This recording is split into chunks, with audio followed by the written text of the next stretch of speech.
पंच परमेश्वरी भगवान की जय। अहिंसा में वीतराग विश्व धर्म की जय। देवादिदेव 1008 श्री आदिनाथ भगवान की जय। देवादिदेव 1008 चिंतामणि घोर उपसर्ग विजेता श्री पार्श्वनाथ भगवान की जय। देवादिदेव 1008 शासन नायक बाल ब्रह्मचारी भगवान महावीर स्वामी की जय। परम पूजनीय आचार्य श्रोमणि गुरुवर श्री कुंद कुंद महामुनिराज की जय। परम पूजनीय आचार्य श्रोमणि गुरुवर श्री विद्यासागर जी महामुनिराज की जय हो।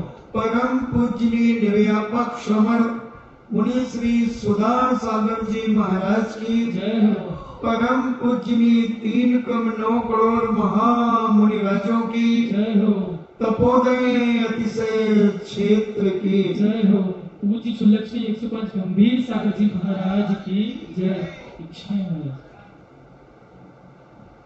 चर्चा चल रही है वैयावृत्ति की। वैयावृत्ति से भी 16 कारण भावना के अंतर्गत रखा गया और इस वैयावृत्ति के माध्यम से उन्होंने आहार दान को भी वैयावृत्ति में रखा कि आहार दान के माध्यम से भी ये वैयावृत्ति होती है और इस वैयावृत्ति का प्रभाव, इस आहार दान का प्रभाव,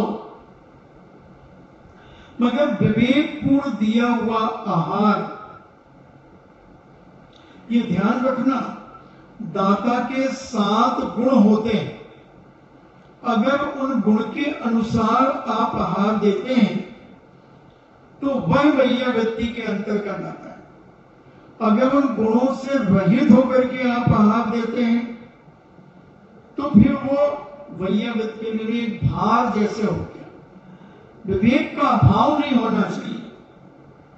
तो यहां पर पूज्यवर ने 7 गुण की चर्चा कही, 7 गुणों से सहित और जो कुल से शुद्ध हो, आचार से शुद्ध हो, शरीर से शुद्ध हो, शुद्धि सहित दाता के द्वारा जो आहार दान दिया जाता है वह वैयावृत्ति के अंतर्गत आता है। कौलिक, आचारिक और शारीरिक शुद्धि से सहित, यानी कुल उसका शुद्ध कुल हो, उसका आचार विचार शुद्ध हो, और शरीर की भी शुद्धि हो, शरीर में कोई फोड़ा फुंसी आदि ना हो, कोई ऐसा घाव आदि ना हो, कोई चर्म रोग आदि ना हो, आदि आदि, कहीं से खून पीप आदि ना बह रही हो, ऐसी सारी स्थिति को देखते हुए शारीरिक शुद्धि है। वस्त्रों की शुद्धि पूर्णता होना चाहिए और दाता के द्वारा गृह संबंधी कार्य तथा खेती आदि के आरंभ से रहित सम्यक दर्शन आदि गुणों से जो सहित है, ऐसे पूज्यवर मुनियों का नवदा भक्ति पूर्वक जो आहार आदि के द्वारा गौरव किया जाता है, वह दान माना जाता है। बड़े उत्साह के साथ, बड़े गरिमा के साथ, बड़ी श्रद्धा और भक्ति के साथ ऐसा दिया हुआ शुद्ध आहार, वह तुम्हारा दान माना जाता है। जीव घात के स्थान किन किन कारणों से जीव घात होता है, तो उसको भी बताते हैं। पंचसूना होता है, जैसा कि उखली से कूटना, चक्की से पीसना, चूल्हा सिलगाना, पानी के घट आदि भरना,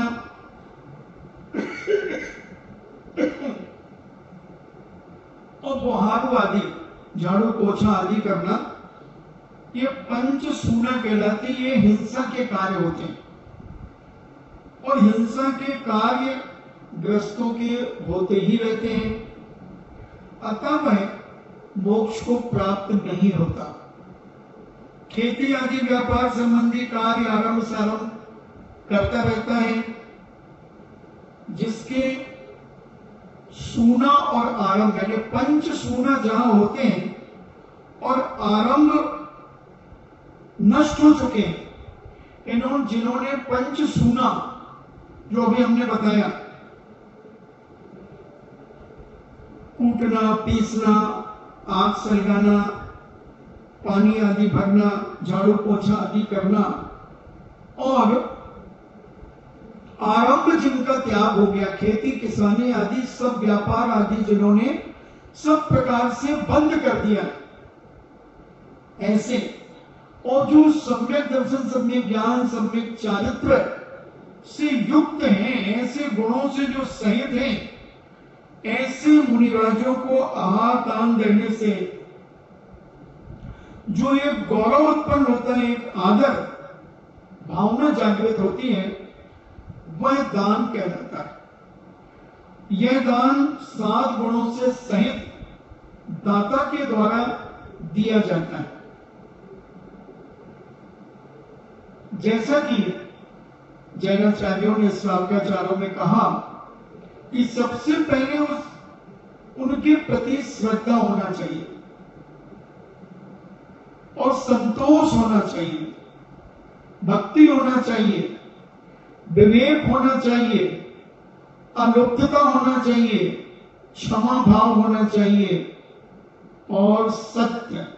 ये 7 गुण जिनके पास होते हैं, उस दाता की प्रशंसा करते हैं लोग।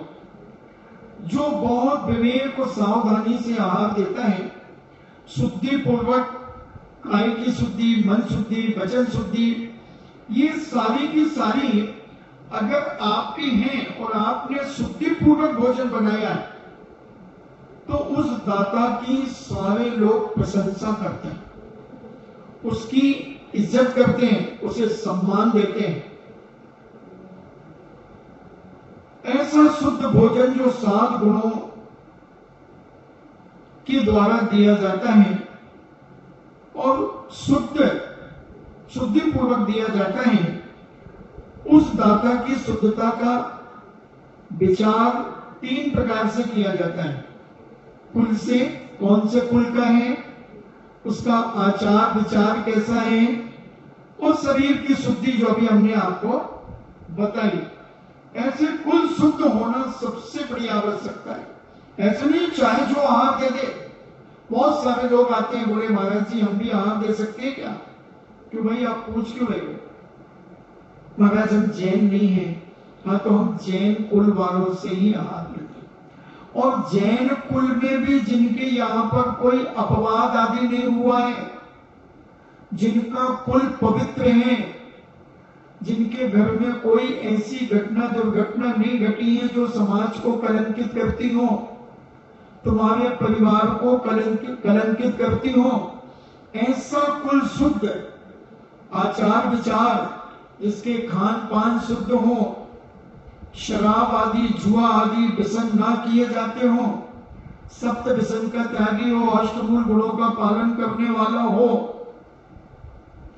ऐसे आचार विचार से और शारीरिक शुद्धि और शरीर में किसी भी प्रकार का कोई ऐसी बीमारी आदि ना हो कि जिसके माध्यम से वह अशुद्धता, शरीर की अशुद्धता आ जाए।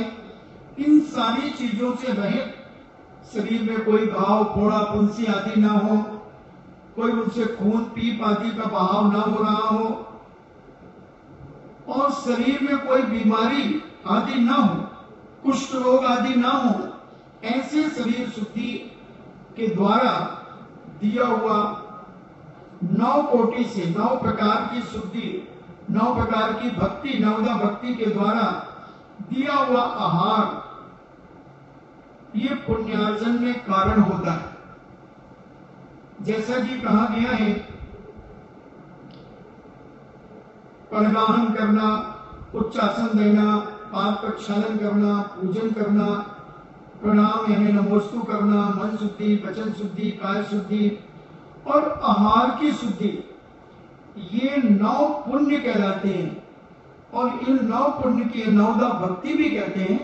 इसके द्वारा दिया हुआ आहार ही तुम्हें महान साथी से पुण्य का बंध कराता है। इस प्रकार से दिया हुआ दान दाता के लिए, पात्र के लिए, और दान की जो विधि बताई गई वह विधि बहुत जरूरी। अगर विधि आपके पास नहीं है, जैसे भी पूज्य मुनि श्री कह रहे थे कि विधि गलत है और उत्तर सही है, तो उत्तर के 5 नंबर मिल जाएंगे, विधि के 15 नंबर कट जाएंगे। उसी प्रकार आपकी भोजन सामग्री कितनी शुद्ध है, कैसा घी है आपके पास, किस प्रकार की मर्यादा, आपके गेहूं आदि धुले हैं कि नहीं धुले, कि केवल कपड़े से पोंछ लिए, क्या शुद्धि है आपकी, इस सारी की सारी चीजों पर ध्यान देना बहुत जरूरी है। अगर ये ध्यान नहीं दिया जाता है तो आपको जो पुण्य लगना चाहिए वो पुण्य नहीं मिलेगा। मेहनत तो पूरी होगी मगर उस पुण्य के फल कम मिलेगा। तो ऐसी शुद्धि, भोजन की शुद्धि ही तो जरूरी है, भक्ति तो बहुत है, मगर शुद्धि का अगर अभाव है तो वो कार्यकारी नहीं है। इसलिए जैनाचार्यों ने 9 प्रकार की जो 9 कोटि भक्ति कही, नवदा भक्ति, उस नवदा भक्ति में और 7 गुण, ये अगर हम समझ लेते हैं अपने जीवन में तो हमें उसका अपार फल मिलता है, उस दान का। और ये दान वैया व्यक्ति के अंतर्गत आ जाता है। ऐसा दिया हुआ दान, इससे क्या फल मिलता है? तो कहते हैं पूज्यवर समनभद्र स्वामी, खलु निश्चय से अलम, जिस प्रकार बारी यानी जल, रुद्रम जैसे पानी के द्वारा खून धुल जाता है, अगर खून का कहीं धब्बा लगा हो, कहीं खून लगा हो, तो पानी के माध्यम से उस खून को हम साफ कर देते हैं, धो देते हैं। उसी प्रकार ग्रह रहित, जिन्होंने ग्रह का त्याग कर दिया है, ऐसे पूज्य मुनिराज, अनगार, तपस्वी, साधु संतों को दिया हुआ आहार जो नवदा भक्ति से दिया जाता है, 7 गुण का विवेक रखा जाता है, ऐसे निर्ग्रंथ मुनिराजों को जो दान दिया जाता है वह दान ग्रस्तों के गृहस्थी संबंधी कार्यों से उपार्जित अथवा सुदृढ़ भी कर्म को नष्ट कर देता है। यानी आपने उदाहरण क्या दिया कि जैसे पानी से खून धुल जाता है, ऐसे ही आपके गृहस्थी में किए हुए आरंभ सारंभ उनसे जो पाप का बंध होता है, वह तपस्वी मुनिराजों को आहार दान आदि देने से वह पाप गृहस्थी का नष्ट हो जाता है। ऐसा फल आपको इस आहार दान से मिलता है। मगर विशेषता पहले क्या लगा दी कि विवेक, इन्हें 7 गुण और 9 भक्ति होना चाहिए। ऐसी लापरवाही से दिया हुआ दान फलकारी नहीं होता।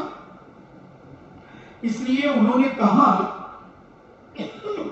कि विवेक के द्वारा और संतोष, लोभता से रहित ये सारी क्रियाएं जो हैं उनको धारण करना चाहिए।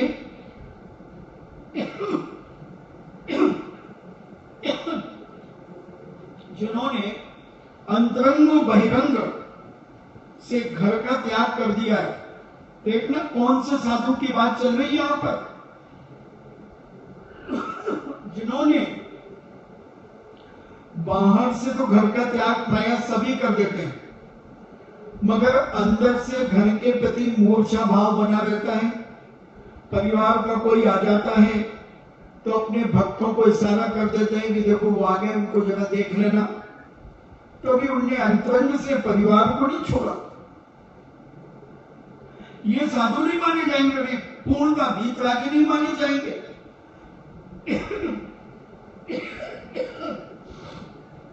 उज्जवल कह रहे हैं कि अंतरंग बहिरंग से जिन्होंने घर का त्याग कर दिया है तथा तिथियां जिन्हें एक समान है, जिनके लिए कोई तिथि नहीं है कि आज उपवास करके वहां जाना है वहां जाना है, नहीं, उनकी सारी तिथियां समान हैं। कोई ऐसा वो नहीं है कि आज पंचमी है तो आज वहां चले जाएंगे, आज दीपावली है तो वहां चले जाएंगे, ऐसा कोई विचार नहीं। तिथियां जिन्हें एक समान है, किसी खास तिथि से कोई राग द्वेष नहीं है, ऐसे मुनियों के लिए जो दान दिया जाता है वह सावध्य व्यापार सपाप कार्यों से संचित बहुत भारी कर्म को भी उसी तरह नष्ट कर देता है जिस तरह की जल मलिन, यानी जल मलिन रुधिर को भी धो देता है, नष्ट कर देता है। यानी ऐसे वीतरागी मुनिराजों को आहार दान देने से तुम्हारे किए हुए आरंभ सारंभ के सारे कर्म नष्ट हो जाते हैं। ऐसा जीवन हमें जीना चाहिए और इसका विवेक रखना चाहिए। और कहते हैं प्रणगान करने से और क्या पुण्य मिलता है। तो पूज्य समनभद्र स्वामी कहते हैं कि जो तपों के भंडार हैं, जो अनेक अनेक प्रकार के तप करते रहते हैं पूज्य मुनिराज, ऐसे तप के भंडार स्वरूप मुनियों को नमोस्तु करने से उच्च गोत्र का बंध होता है। देखना, जो सच्चे वीतरागी मुनिराज हैं उनको नमोस्तु करने से उच्च गोत्र का बंध होता है। और दातान और आहार आदि दान देने से भोग भूमि की प्राप्ति होती है, यानी भोगों की प्राप्ति होती है। और प्रतिग्रहण आदि करने से, उपासना यानी प्रतिग्रहण आदि करने से सम्मान मिलता है। यानी उनको आपको आदर सम्मान प्रणगान आदि करने से आपको सम्मान मिलता है। लोगों में बड़ी चर्चा होती है देखो साहब 2-2, 3-3 महीने से साधु संतों को आहार करा रहे हैं, देखो तो कितनी भक्ति है, प्रवाहन प्रतिदिन होता है उनके यहाँ। ऐसी भावना से आपको मान सम्मान की प्राप्ति होती है। और भक्ति सुंदर रूपम, और आप जब उनकी भक्ति करते हैं पूज्य मुनिराजों की, तो भक्ति करने से सुंदर रूपम, सुंदर रूप की प्राप्ति होती है। स्तवनम, स्तुति करने से श्रेयस फैलता है, कीर्ति फैलती है। प्रणम्यते यानी प्राप्त किया जाता है, यानी पड़गाहन करने से जो तपस्वियों के भंडार है, जो अनेक अनेक प्रकार के व्रत, उपवास, नियम, संयम, त्याग आदि करते रहते हैं, ऐसे मुनिराजों को नमस्कार करने से उच्च गोत्र का बंध होता है। और उन्हें आहार दान आदि देने से भोगों की प्राप्ति होती है। और उनका पड़गाहन आदि करने से पूजा सम्मान, पूजा का मतलब इधर आदर सम्मान। ऐसे नहीं कि तुम्हारे कोई अष्टद्रव्य से पूजा करने लगेगा। कई लोग ऐसे पूजा शब्द को लेकर के कहते कि देखो पूजा तो नहीं की है, नहीं, वहां पूजा का मतलब है आदर सम्मान की प्राप्ति होती है। हर व्यक्ति आपको बड़ी श्रद्धा और सम्मान से देखता है।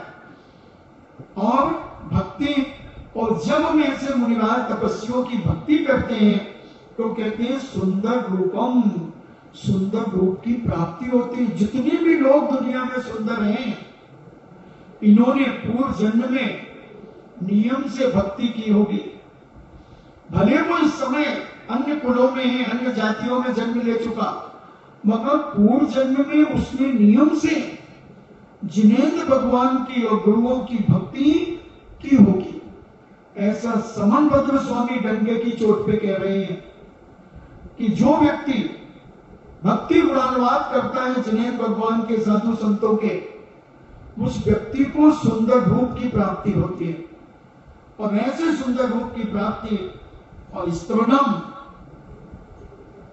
जो स्तवन आदि करते हैं, स्तुति करते हैं, कीर्ति, तो उनका श्रेयस, उनकी कीर्ति चारों तरफ फैलती है, उन्हें कीर्ति की प्राप्ति होती है। ऐसा पूज्य समनभद्र स्वामी कहते हैं कि जो तपस्वियों को नमस्कार, प्रणाम, उनकी वंदना आदि करते हैं तो उच्च गोत्र का प्राप्त करते हैं। और दान आदि देकर के भोगों की, यानी आपकी सुख सुविधाओं की सामग्रियां आपको प्राप्त होती हैं। और पड़गाहन से करने से आपकी पूजा, आदर, सत्कार, प्रभावना होती है। भक्ति अर्थात उनके गुणानुवाद आदि करने से श्रद्धा विशेष से सुंदर रूप की प्राप्ति होती है। आपके ज्ञान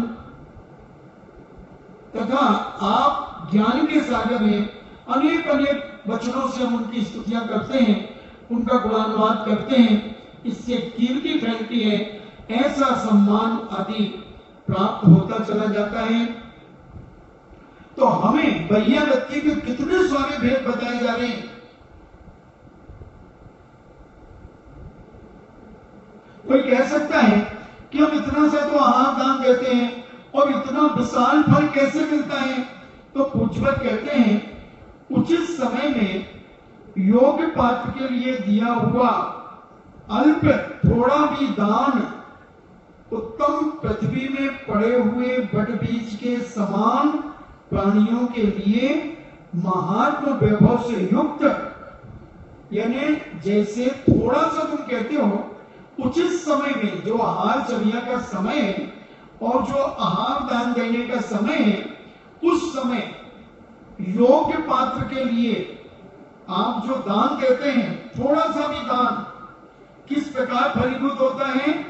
जैसे उत्तम खेती है, कोई अच्छा खेत है और उस खेत में तुमने बीज थोड़ा सा मगर अच्छा बीज बो दिया तो उसमें बहुत अच्छी फसल लहराती है। उसी प्रकार उचित समय पर योग्य पात्र के लिए दिया हुआ अल्प थोड़ा भी दान क्षितिगतम उत्तम पृथ्वी में पड़े हुए बट बीज में वट बीज के समान शरीर प्रदान प्राणियों के लिए, शरीरधारियों के लिए, प्राणियों के लिए क्या करता है वह वृक्ष? छाया विभवम, महात्म वैभव से युक्त पक्ष में छाया की प्रचुरता से सहित वो पेड़ बड़ा हो जाता है वट वृक्ष का, और उससे छाया की प्राप्ति होने लगती है। बहुत भारी इष्टम अभिलाषित फलम, उसी से तो वो दान अभिलाषित फल की प्राप्ति कराता है। यानी जिस प्रकार उत्तम भूमि में उचित समय में बोया हुआ बीज, छोटा सा वट वृक्ष का बीज संसारी जीवों के बहुत भारी छाया का कारण बनता है। यानी उचित भूमि पर किसी ने एक वट वृक्ष का बीज डाल दिया जो बिल्कुल छोटा होता है, और वह जब फलित होता है तो बहुत विशाल वृक्ष बनकर के खड़ा हो जाता है, और जीवों के लिए, संसारी जीवों के लिए छाया के साथ साथ बहुत से इष्ट फलों की प्राप्ति भी कराता है। उसी प्रकार उचित समय में सत्पात्र को दिया हुआ दान, थोड़ा भी दान संसारी प्राणियों के लिए अभिलाषित सुंदर रूप तथा भोग आदि अनेक प्रकार के फलों को प्रदान करता है। छाया का दिया महात्मा होता है, और विभव का अर्थ संपत्ति होता है। छाया और महात्मा ये दोनों जिस फल में विद्यमान हैं उस फल को दान देता है। वट बीज पक्ष में छाया का अनातक, इन्हें घाम का अभाव होता है, उस पेड़ के नीचे बैठने से हमें धूप आदि से बचाव होता है, और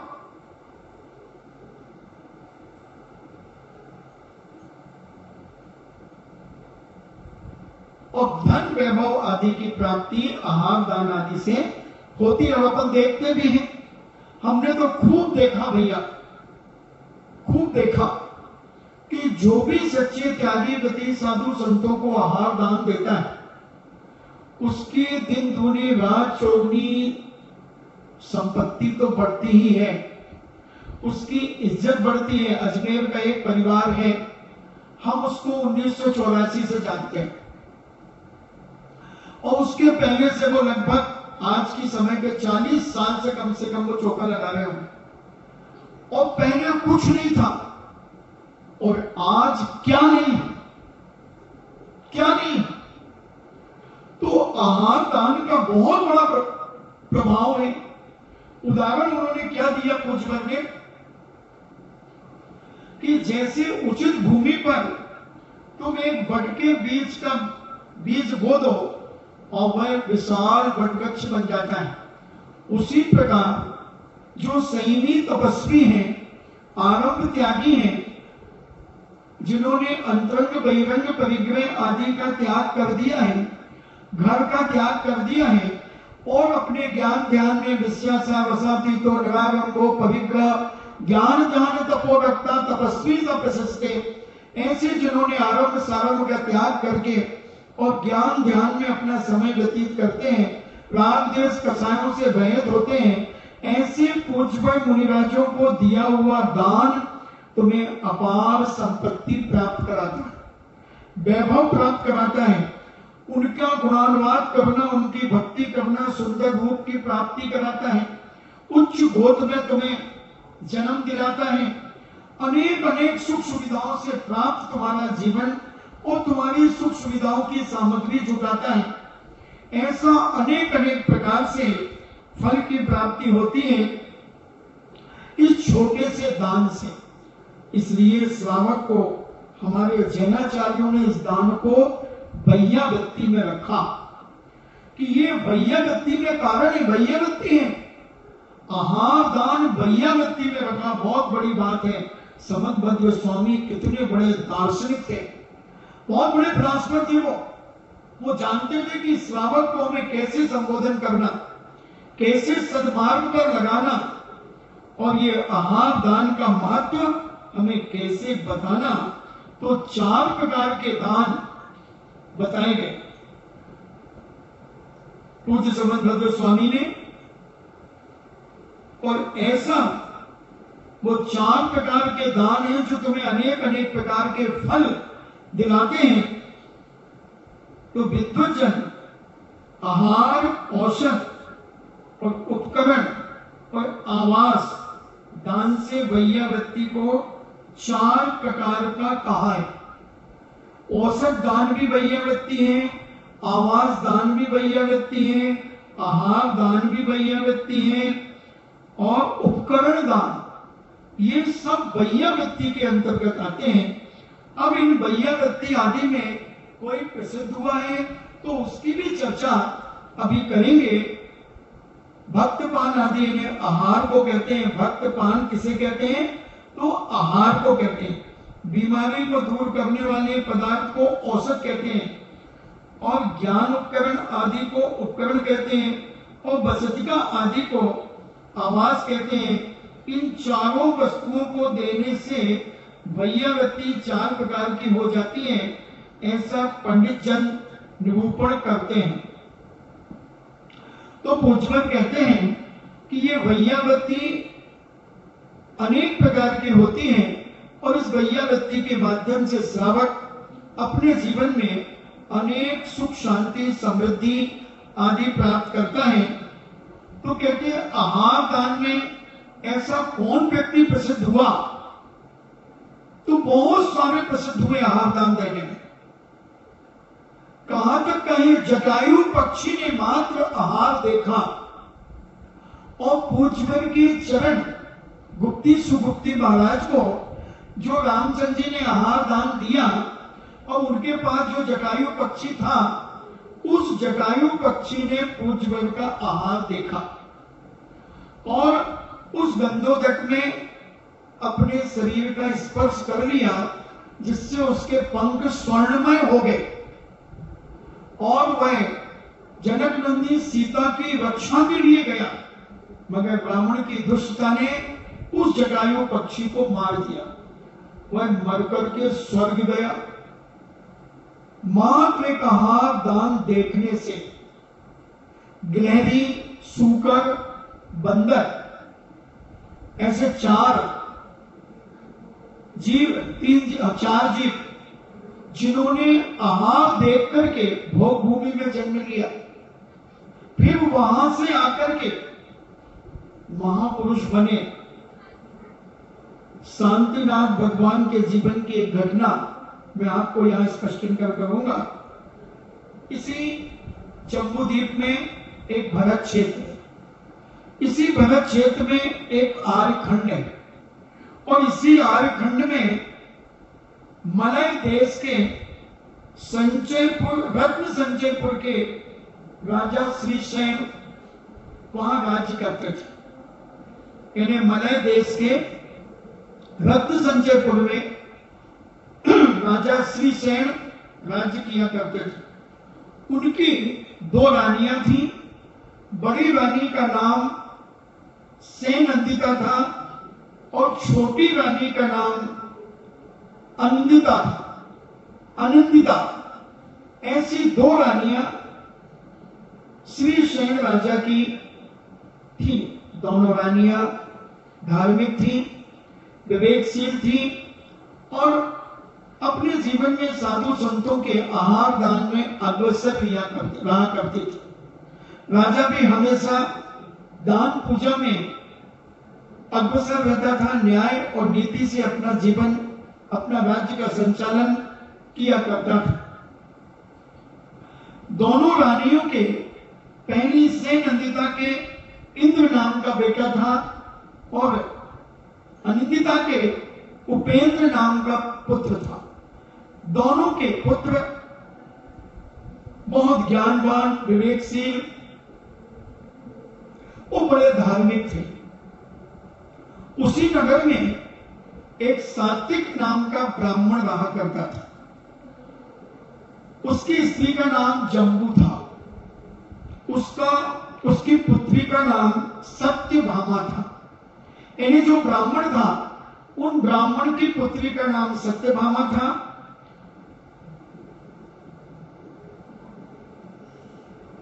और पाटलिपुत्र नगर में एक रुद्र भट्ट नाम का एक ब्राह्मण बच्चों के लिए वेद पुराण आदि पढ़ाया करता था। पाटलिपुत्र नगर में रुद्र भट्ट नाम का एक ब्राह्मण बच्चों के लिए वेद पुराण पढ़ाया करता था। और उसके यहां पर एक दासी थी। उस दासी के पुत्र का नाम था कपिल। बुद्धि बहुत तेज थी, विवेकशील था, बुद्धिमान था। तो वह भी छुप करके वेदों को सुना करता था, क्योंकि पहले वेद आदि हर व्यक्ति को नहीं पढ़ाए जाते थे, सुनाए जाते थे। अगर कोई सुन लेता था तो उसके कानों में शीशा भर देते थे, अनेक अनेक प्रकार से कष्ट दिया करते थे। ऐसा कुछ प्रभाव उस समय जातिवादों का क्रियाएं चलती थी। तो रुद्र भट्ट का नाम, रुद्र भट्ट जो ब्राह्मण बच्चों के लिए वेद पुराण आदि पढ़ाता था, तो उसके यहाँ जो दासी थी यानी नौकरानी थी, उस नौकरानी का बेटा कपिल भी अपनी बुद्धि के प्रभाव से वह छल पूर्वक वेद का पाठ किया करता था। वेद को सुनकर के उसको पढ़ता था, वह वेदों में पारगामी हो गया। रुद्र भट्ट ने क्रुद्ध होकर, जब उसे पता चला कि मेरे दासी के पुत्र ने इन वेदों को याद कर लिया है, वेदों को पढ़ लिया है, तो उसे बड़ा क्रोध आया। और इतना ज्यादा वह क्रोध में आ गया कि उसने क्रुद्ध होकर के कपिल को पाटलिपुत्र नगर से बाहर निकाल दिया कि निकल जा तू हमारे इस नगर से। वह कपिल जैसे ब्राह्मण रहते थे वैसा दुपट्टा डालकर, धोती पहनकर, यज्ञोपवीत आदि धारण कर, चंदन आदि लगाकर और ब्राह्मण बन गया। और ब्राह्मण बनकर के वह रत्न संचयपुर नगर में चला गया। रत्न संचयपुर नगर में जो सात्विकी नाम का ब्राह्मण था, उस ब्राह्मण के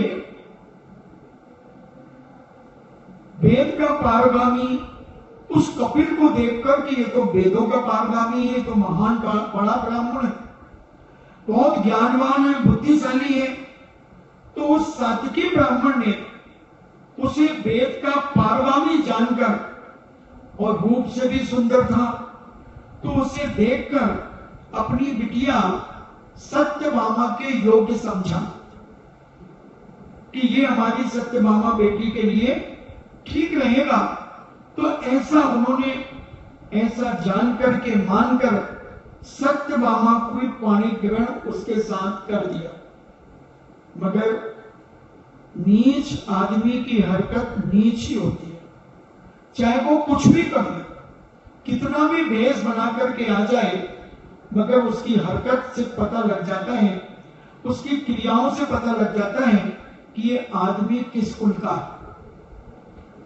अगर कोई छोटे कुलों का व्यक्ति, हमने देख के बात कहा था ना कि जो जन्म से जैन नहीं है और अगर साधु संत त्यागी गति बन जाते हैं, तो उनकी क्रियाचर्या में या फिर जन्म से गरीब है तो उनका हर चीज में लालच होगा, खाने में लालच होगा, सामानों को जोड़ने में लालच होगा, दुनिया की चीजें मंगाने में लालच होगा, और उनका शिष्टाचार होगा, चारित्र से भी पतित होंगे, क्योंकि उन्होंने कभी वो चीज उन्हें मिली नहीं, देखी नहीं उन्होंने।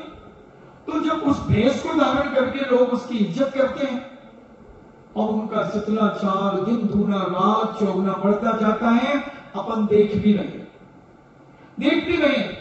तो ऐसा व्यक्ति खान पान में भी बड़ी गिद्धता होती है उसके।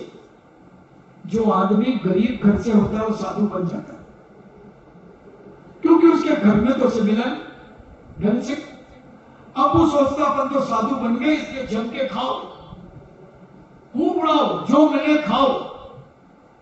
मैंने देखा, और शिष्टाचार से ओतप्रोत रहेंगे। दुनिया के राग देश में फंसे रहेंगे, इसकी उसकी बातें इधर उधर से जुगाड़ करते रहेंगे, भिड़ाते रहेंगे, इनमें लगे रहते, दिन भर उनका एक ही काम रहता है, नुक्ताचीनी करना, जैसे छिद्रांग बेसी, छेद देखना दूसरों के, कोई काम नहीं हो इसके अलावा, और दिखावा करने में बड़े मास्टर, दूसरों की गलतियां छुपाने में नहीं, दूसरों की गलतियां पकड़ करके उसकी कमजोरी अपनी मुट्ठी में बांध करके रखने का काम बहुत सारे लोग साधु करते हैं, क्योंकि योग्यता थी नहीं, वो साधु बन गए। जैसे इसमें योग्यता तो नहीं थी, मगर रख लिया, वेद रख लिया और भेष बना करके बैठ गया, घूमने लगा। तो ऐसी कुलीनता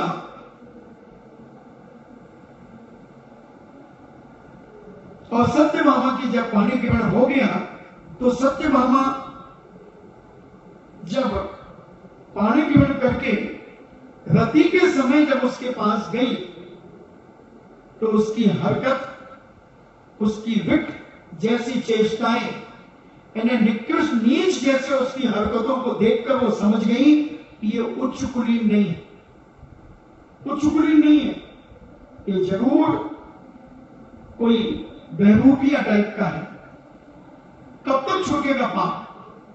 कितना छुपा करके पाप करोगे तुम अपने जीवन में? तुम सोचोगे किसी को कुछ पता नहीं। आजकल लोग ब्लैकमेल करने की कोशिश करते हैं, कई लोगों को मोबाइल टेप कर लेते हैं और फिर उसे ब्लैकमेल करते हैं, बहुत सारे छल कपट करते हैं, मगर वो राज कब तक चलाओगे तुम? कभी ना कभी पकड़ में आ ही जाता है, सब पकड़ में आ जाते हैं।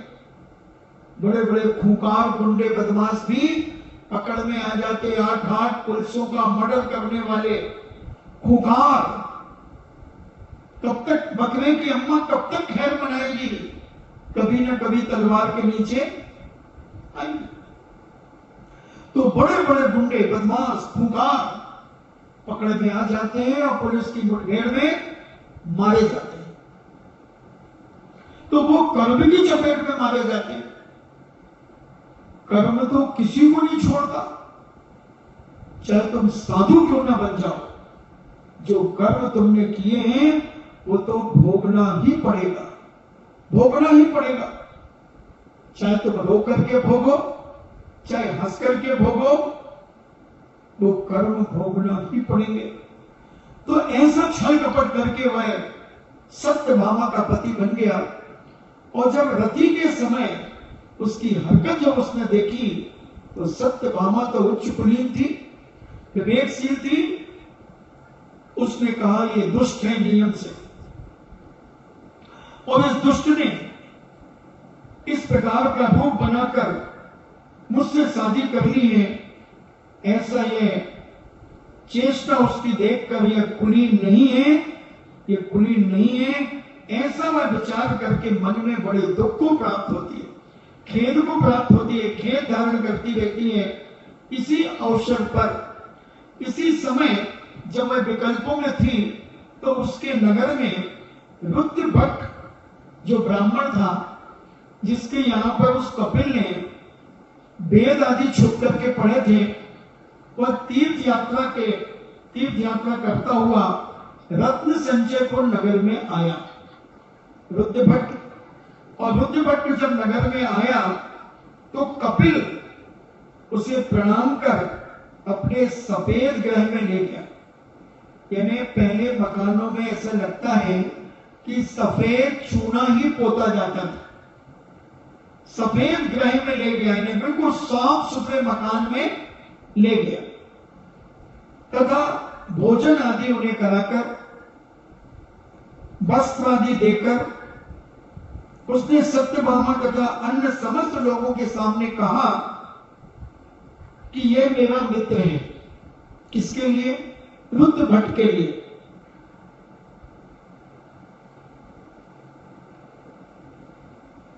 सत्यभामा ने एक दिन रुद्र भट्ट से पूछा कि हे ब्राह्मण देवता, आप कम से कम अपनी मन की इच्छा तो प्रकट करें कि आप किस प्रकार का भोजन करना चाहते हैं। अभी तो मन माना अपने तरीके से आपको भोजन करा रहे हैं, आप बताइए। तो उन्होंने उसके मन माफिक भोजन बनाया सत्यभामा ने, और भोजन बनाकर उन्हें भोजन कराया। भोजन करा करके स्वर्ण मुद्राएं भेंट की गई और वस्त्राभूषण आदि दिए गए, और उनको देकर उनके पैरों पे नजदीक बैठकर, यानी चरणों के पास बैठकर निवेदन करती हैं कि हे ब्राह्मण देवता, हे तात, आप बताएं कि ये कपिल, अगर आप कहते हैं कि ये मेरा मित्र है, आप तो यहां तक कहते हैं मेरा पुत्र है, तो फिर ये आपका जब पुत्र है तो इसके स्वभाव में अंश मात्र भी आपके गुण नहीं, ये आपका पुत्र कैसे है? ये आपका पुत्र है कि नहीं, पहले तो आप ये प्रमाणित कीजिए, क्योंकि इसमें गुण तो एक भी नहीं है। सत्य कहिए। तब रुद्र भट्ट ने कहा कि हे पुत्री, यह मेरा दासी का पुत्र है। यह सुनकर वह उनके उससे विरक्त हो गई। यह सुनकर के वह सत्यभामा विरक्त हो गई, यानी वैराग्य को प्राप्त हो गई, और उसने सोचा कि ये हठ पूर्वक मेरे पास आवेगा, तो क्या किया जाए। ऐसा मानकर वह सेनंदिता नामक बड़ी रानी के पास चली गई और बड़ी रानी से निवेदन किया कि हे रानी मां, हम आपके पास रहेंगे, क्योंकि जिससे मेरा परिग्रहण हुआ है वह असली ब्राह्मण नहीं था, वह नकली ब्राह्मण, वो दासी का पुत्र ब्राह्मण बनकर के मेरे से पानी ग्रहण कर लिया और मेरा सील भंग करना चाहता है। मैंने उसकी प्रथम दिन ही उसकी हरकतों को देखकर ये समझ लिया था कि ये उच्च कुलीन नहीं है, ये पापी पतित है, दुराचारी है, और इसने मुझसे पानी ग्रहण किया है, तो भी मैं अपने सील की रक्षा करूंगी। और अब मेरी सील की रक्षा करने का एक ही स्थान है आपके चरण सानिध्य में, क्योंकि मैं अगर घर पे रहूंगी तो ये हठात मेरे पास आएगा, और इसने जब शादी कर ली है तो मैं इससे कुछ कह भी नहीं सकती, इसलिए मैं आपके पास रहना चाहती हूं। सेनंदिता बड़ी रानी के पास वह रहना स्वीकार करती है, और सेनंदिता उसे अपनी बेटी मानकर, पुत्री मानकर के उसे अपने राजमहल में रख लेती है। इस प्रकार एक दिन श्रीसेन राजा ने परम भक्ति से विधि पूर्वक अंक कीर्ति और अमित गति नाम के मुनिराज रत्न संचयपुर नगर में पधारे। सारे नगर में जय जयकार होने लगा, मुनिराज की आगवानी होने लगी, चारों तरफ से बंधन बारे लगाए गए, मंगल द्वार सजाए गए, रंगोलियां बनाई गई, चौक पूरे गए, मंगल कलश स्थापित किए गए, सारा नगर दुल्हन सा सजा दिया गया, और बड़े बड़े सेठ, साहूकार, राजा आदि सभी पूजवर की आगवानी के लिए नगर से निकलते हैं। रानियों के साथ में सत्यभामा भी एक राजकुमारी के समान उनके साथ जा रही हैं। अनेक माताएं बहनें अपनी अपनी शक्ति अनुसार भेंट के लिए रत्न, सोना, चांदी, हीरे, मोती, जवाहरात आदि लेकर के जा रही हैं। और मुनिराज को देखते ही सेठ, साहूकारों ने, राजा ने, रानियों ने, महिलाओं ने, शीलवती नारियों ने पूज्य मुनिवर को वंदन किया, नमोस्तु किया, अर्घ्य भेंट किया, और नगर में प्रस्थान करने के लिए निवेदन किया। पूज्यवर नगर में प्रवेश करते हैं और प्रवेश करने के बाद उचित स्थानों पर उन्हें बैठा दिया जाता है। उनका कमंडल शुद्धि आदि का जल भर करके निवेदन किया जाता है, पूज्यवर आहार चर्या का समय हो गया, आप शुद्धि करें। राजा भी कमंडल का जल लेकर के गया। देखना, जल अपने अपने घरों से आना चाहिए। कमंडल का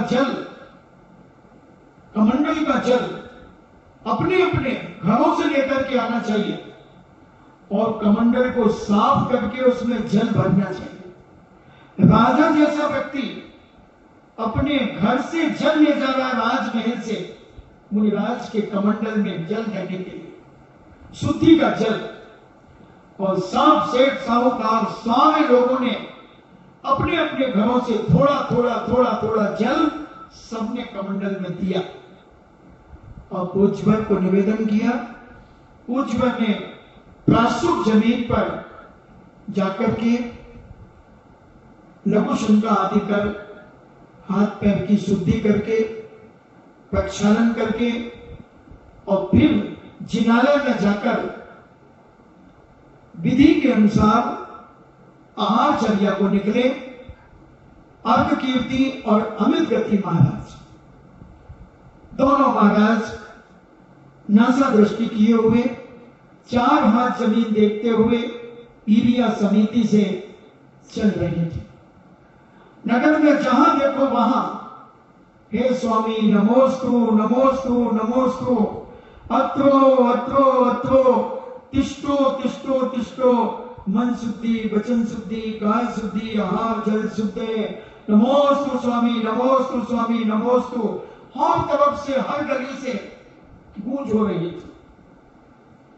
जैसे जब पूज्य आचार्य श्री शहरों में जाते हैं, हजारों की तादाद में चौके लगते हैं, हजारों, 300-300 400 चौके छोड़कर पूज्य का आहार होता है। क्या दृश्य होता है बंधुओं, मुझे ध्यान आ रहा है 1988 की घटना। पूज्य आचार्य श्री का चातुर्मास कृष्ण नदी की मड़िया में हुआ था। 2 अक्टूबर को शहर में कार्यक्रम था। जब शहर में पूज्यवर आए तो ऐसी कोई गली कोई मोहल्ला ऐसा ना था कि जहां चौके न लगे। आचार्य श्री निकले, हजारों की तादाद में उनके पीछे पब्लिक, एसपी डीएसपी कलेक्टर सब आगे पीछे दौड़ रहे हैं व्यवस्था बनाने के लिए। और ऐसा दृश्य, एसपी तो पसीना पसीना हो गया, आचार्य श्री ने बताया। और हंसते हुए जब आहार के बाद आचार्य श्री कहते हैं, वो एसपी कहता है महाराज कहां जाओगे, मैं व्यवस्था बना लूं पहले से। तो मुझे हंसी आ गई कि ये बेचारे कुछ जानते नहीं, इतनी भीड़, तो जब साक्षात तीर्थंकर निकलते होंगे तब क्या होता होगा, कैसा उत्साह, कैसा आनंद। आहार दान का कितना बड़ा महत्व है बंधुओं, हम समझ नहीं पाते इस आहार दान को। हम एक भार समझ करके समझते कई बार तो। इसलिए कल कहा था उन्होंने कि अगर तुम श्रद्धा भक्ति और गुणानुराग, अगर उनके सम्यक दर्शन सम्यक ज्ञान सम्यक चारित्र से अनुराग होकर के, अनुरागित होकर के उनके गुणों से भक्ति और श्रद्धा से आहार दान कराते हो तो तुम्हें महान स्वाति से पुण्य है और परम धर्म है। और अगर बेमन से कराते हो तो कुत्ता कुकुर व्यक्ति यानी कुत्ते की व्यक्ति है वो। कुत्ते की व्यक्ति कितनी लंबी थप्पड़ मारा, कितनी लंबी गाली दी तुम्हें। अगर तुम्हारे मन में कहीं से भी छल कपट है उस साधु के प्रति तो तुम्हें कुत्ते की उपमा दे दी। समझना, बहुत बड़ी बात कही। मैं तो सोच सोच के दंग रह गया कि मैंने इतना पढ़ने के बाद कभी ये समझ में नहीं आया। कुत्ते की उपमा दे दी तुम्हें, अगर तुम्हारे अंदर उस साधु के प्रति छल कपट भाव है तो, अगर उसके प्रति श्रद्धा भक्ति नहीं है तो वो परम धर्म नहीं कहलाएगा, पुरानुराग नहीं कहलाएगा, भक्ति नहीं कहलाएगी। तुम फॉर्मेलिटी में, दिखावा में अगर ये दे रहे हो तो तुम कुत्ते के समान, उन्होंने कहा। जैसे कुत्ते की भक्ति नहीं होती है, एक रोटी का टुकड़ा डाल दिया तो थोड़ी देर तक पूंछ हिलाता रहता है, तुम्हें चाटने की कोशिश करेगा, आगे पीछे घूमता फिरेगा, और जैसे तुमने देना बंद किया भाग जाएगा। तो तुम सोचो अपने अंदर के परिणामों को कि हमारे अंदर के परिणाम कैसे हैं। ये चैन दर्शन है, चमड़ी उधेड़ देता है, दूध का दूध और पानी का पानी करता है। इसलिए अपने परिणामों को कितना विशुद्ध तुम रख पा रहे हो उस पर विचार करो। तो ऐसे वह मुनिराज अर्घ कीर्ति और अमित गति महाराज चर्या के लिए निकले और सब तरफ से प्रगान हो रहा है। उज्जवल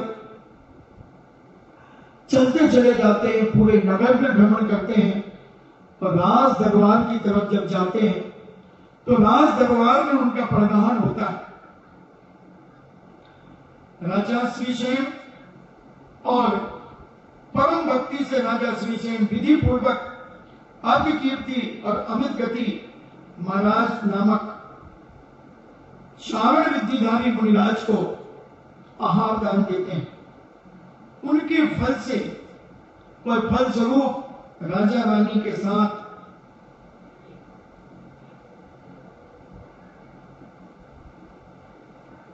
उनके फल स्वरूप यह राजा रानी के साथ भोग भूमि उत्पन्न हुई। कौन? सत्यभामा। सत्यभामा ने आहार नहीं दिया मगर उसने हाथ जोड़ करके अनुमोदना की और उस अनुमोदना के प्रभाव से वह भी भोग भूमि में जाकर के उसने जन्म लिया और भोग भूमि से उत्पन्न हुई। और राजा श्रीसेन आहार दान के प्रभाव से परंपरा से अनेक भाव भावांतरों में जन्म लेता हुआ अंत में शांतिनाथ भगवान बने। कौन? श्रीसेन राजा। इतनी श्रद्धा और भक्ति से आहार दान दिया कि वो तीर्थंकर प्रगति का बंद किया उन्होंने। इस आहार दान के प्रभाव से, यानी वैयागति के प्रभाव से, और श्रीसेन राजा शांतिनाथ भगवान बने। बंधु, आहार दान को तुम छोटा मत समझना, ये वैयागति है। बस तुम्हारे परिणामों के ऊपर डिपेंड करता है कि तुम्हारे परिणाम कितने विशुद्ध हैं। आहार दान देते समय तुम्हारी कितनी भक्ति है, कितना आह्लाद है, कितना उत्साह है तुम्हारे अंदर। अंदर से, ऊपर से तो बहुत हम दिखा सकते हैं, दान दिखाने में टाइम थोड़ी लगता है, हम बहुत अच्छे से एक्शन कर सकते हैं, मगर अंदर के परिणाम, अंदर की विशुद्धि, अंदर की भावना कितनी पवित्र है तुम्हारी उस साधक के प्रति, उस साधु के प्रति, उस त्यागी व्रती के प्रति कितना उत्साह, कितना लगन, कितनी भक्ति और कितना गुणानुराग है। उनके रत्नत्व के प्रति कितना गुणानुराग है। ऐसा परिणाम करने वाला जीव महान पुण्य का संचय करता है और ये आहार दान के प्रभाव से तीर्थंकर प्रगति का बंद करता है। इसलिए जैनाचार्यों ने, संत महंत भगवंतों ने, पूज्य समनभद्र स्वामी ने इसे वैयागति में रखा। आहार दान भी एक वैयागति है। जिनको पैर हाथ दबाने का मौका नहीं मिलता तो वो आहार दान से भी वैयागति कर सकते हैं। वो करते हैं करने वाले और अपार पुण्य का संचय करते हैं। इन्हीं मंगल भावना के साथ जिनवाणी स्तुति।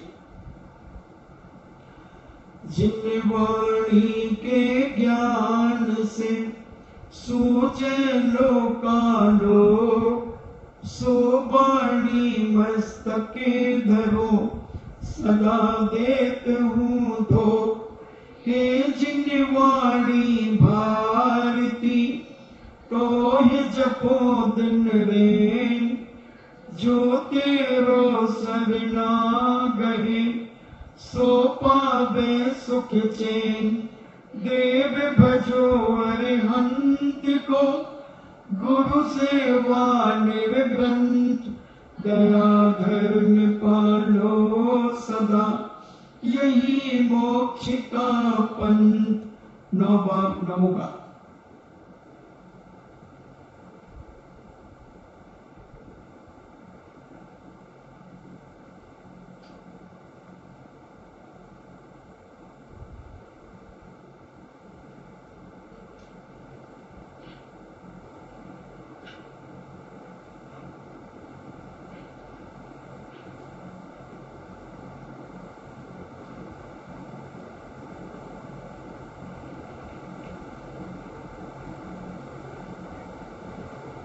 परम पूजनी द्वादशाम जिनवाणी माता की सुत देवता सुत देवता सुत देवता जैनम जेतु शासनम जैनम जेतु शासनम जैनम जेतु शासनम